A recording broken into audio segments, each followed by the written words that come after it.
you have sown bad seed. Are you going to expect good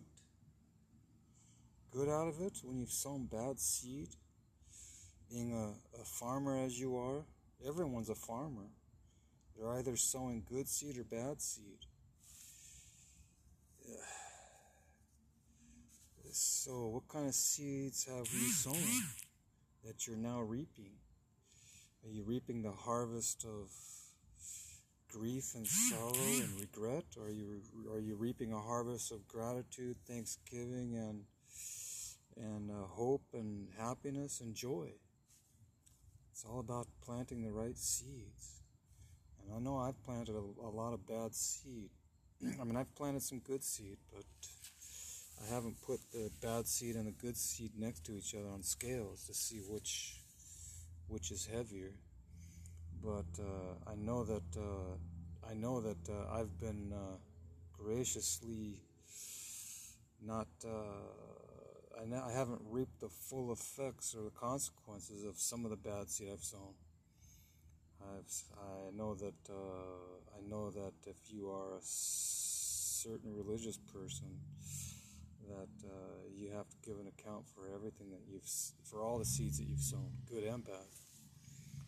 But I know that in the Christian belief, you don't have to necessarily.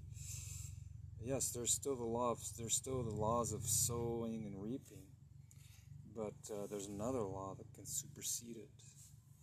You know, just like gravity, there's laws you can employ that will allow you to escape the law of gravity, thrust and force, and whatever else, other laws that can fight the strong gravitational pull on matter.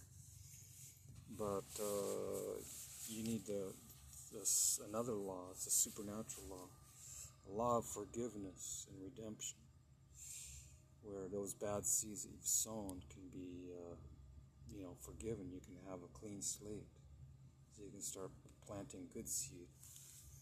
But that's not to say that there's still going to be a few thorns and thistles that you have to deal with, even though Christ wore the crown of thorns and thistles on his head, which is very interesting because thorns and thistles is something that's mentioned in Genesis when the first man and first woman rebelled against God and fell short of maintaining God's will in their lives. It's called the fall of man, and meaning they sinned against God. They corrupted their own selves, and they corrupted the earth with their disobedience and their sins. But the thorns, Christ wore they put a crown of thorns on Christ's head. And thorns is what happened after the ground was cursed in Genesis.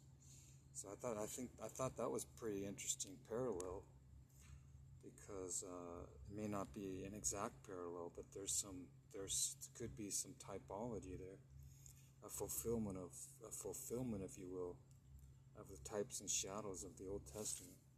Because a lot of what was transpired in ancient times was foreshadowing a future event or events.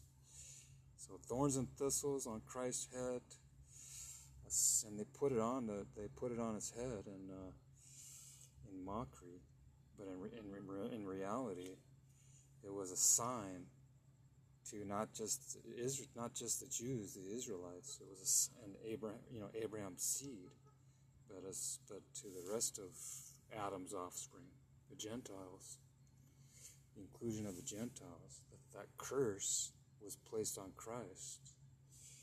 Interesting that he was naked too, because it was the reverse. He was naked. He was exposed. And Adam and Eve, there was no shame in their nakedness in the very beginning, because there was total innocency.